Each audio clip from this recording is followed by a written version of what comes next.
हाँ जी, यह है जी बार्डर ते पिंड फतेह मुहम्मद भट्टी का पिंड, और इसे ही नाम का एक पिंड बार्डर ते फतेहकोट है, वो शाह दे नाम का किसी का पिंड है। सो साडी साइड ते बार्डर एरिया ते जिहड़े पिंड हैं उत्थे भी तुसी देख सकते हो कि रोड पक्के हैं, खुशहाली तुसी वेख सकते हो कि किस तरह दी है। और साडे ये फतेह मुहम्मद भट्टी भी है, और स्कूल जिहड़ा मैं देखा है स्कूल का लिखा हुआ है बहराम सर।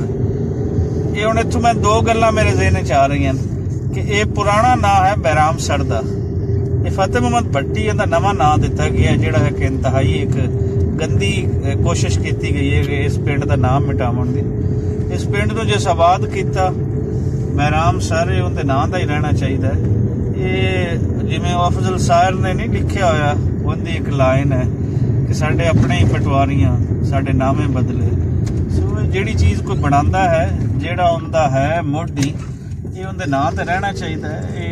ये कोशिश नहीं होनी चाहिए उन्होंने नाम मिटावन दे। ये इवें ही है कि तुसी कंप्यूटर बनाओ तो कंप्यूटर का जिहड़ा खालिक है एक सदी बाद तुसी उनका नाम बदल के होर रख दिओ। सो जिंदे आबाद पिंड कीते हुए ये पिंड उन्होंने नामां ते रहने चाहिए। और कमाल दा सरसों का इस टाइम खेत जिहड़ा है बार्डर एरिया के उपर सानू ये नज़र आ रही है, इतने खूबसूरत रोड।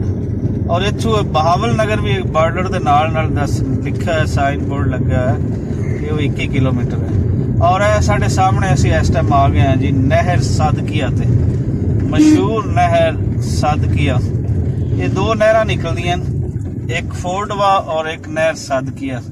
और ये नहर निकलियां हैं कोई 1920 के करीब, 1920 तो 1925 के दरमियान। ਇਹ ਜਿਹੜੀਆਂ ਤੁਹਾਨੂੰ नज़र आ रही हैं नहर फोर्डवा वो बहुत पीछे रह जाती है, वो मिंजराबाद तो सीधी अगे निकलेगी बहावल नगर तक जाएगी। लेकिन जी नहर सादकिया है इहदे विच इस तो अगे असीं जावांगे कोई 8-10 किलोमीटर अगे हैड जाल वाला है। जाल वाला तो एक नहर मेन जी हरोनाबाद वाली साइड हो जाएगी, और दूसरी नहर बहावल नगर के नाल इनका दखन वाली साइड जी है वो सारा वो सैराब करेगी।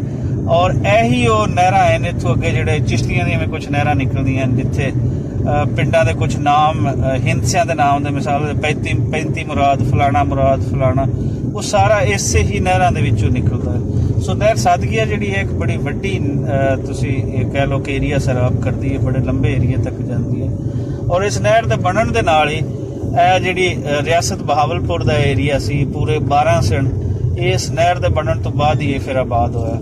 उस तो बाद फिर पार्टीशन हो गई। इत्थे कुछ इस तरह है कि ये बार्डर के पिंड जिहड़े सन ये सिख सरदारां दे सन, और एक जी पिछे पट्टी है टोटल मैकलोडगंज और मंडी सादिकगंज दे नाल, उत्थे दस्सिया जांदा है भी 40 पिंड जिहड़ा सी वो नवाब बहावलपुर ने वो आबाद करवाया सी इन्हां तों सिख सरदारां तो। ये सिख सरदार अमृतसर दे हुशियारपुर दे इन्हां एरिया दे विचों सन, और इन्हां बुनियादां ते सी कि धरती तुसीं आबाद करो तो ये धरती अद्धी तुहाडी ते अद्धी मेरी।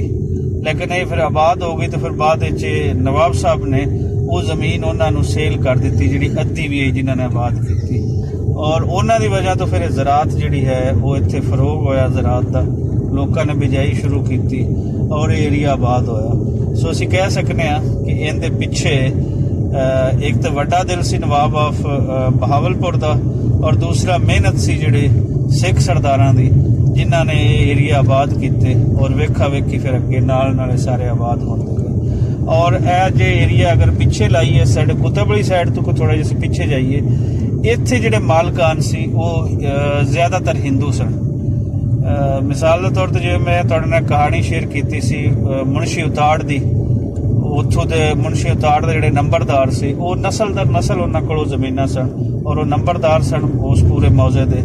ये सारा एरिया फिर हिंदुओं के कोल सी, सिखां दे कोल सिर्फ बार्डर के नाल जिहड़ा एरिया सी वो इत्थे। मैं सिर्फ गल बहावल नगर की कर रही हाँ, बाकी हर थां दा लैलपुर का होर डेमोग्राफी है, इत्थों की होर है। मैं सिर्फ बहावल नगर और खास कर उसकी फिर जी तहसील है मिंजराबाद, ये मैं उसकी गल कर रही हूँ।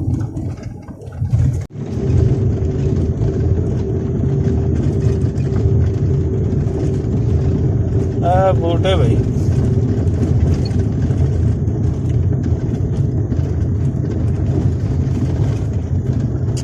बड़ा बूटियां दी कद है हाइट है बूटियां दी। ਇਹ ਤਾਂ 20 ਫੁੱਟ ਉੱਤੇ ਨਿਕਲਦਾ ਹੈ, 15-20 ਫੁੱਟ। ਇਹਨਾਂ ਨੂੰ ਪਾਣੀ ਦੀ ਸਲਾਹ ਮਹਿਰ ਦੀ ਹੁੰਦੀ ਹੈ। ਹਾਂ ਵਾਹ ਜੀ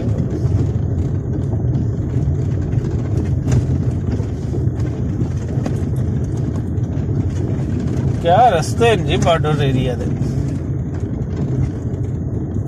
अच्छा खूबसूरती भी है, कमाल खूबसूरती, वाह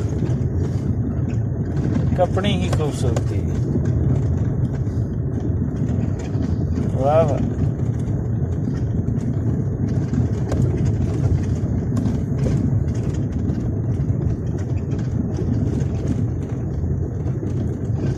ਇਹ ਵੇਖ ਲਓ, ਇਹ ਸਾਰੇ ਹੀ ਉਹਨੇ ਖਾਣੇ ਕੱਟਦੇ ਸੀ। ये एवं नहीं कि एवं आके तो इसने अच्छा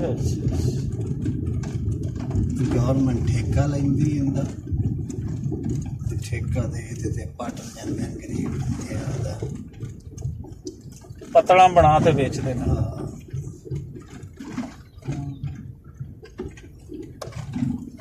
अच्छा है भाई, खूबसूरत है। चलो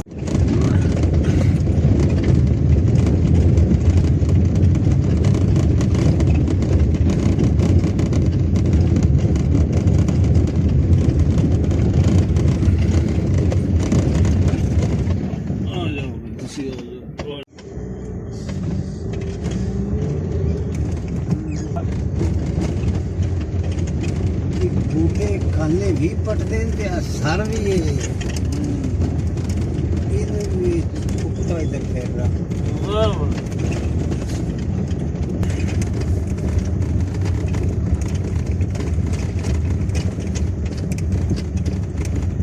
जितना टोटल ट्यूबल लगा है सारी सिवाई बाबू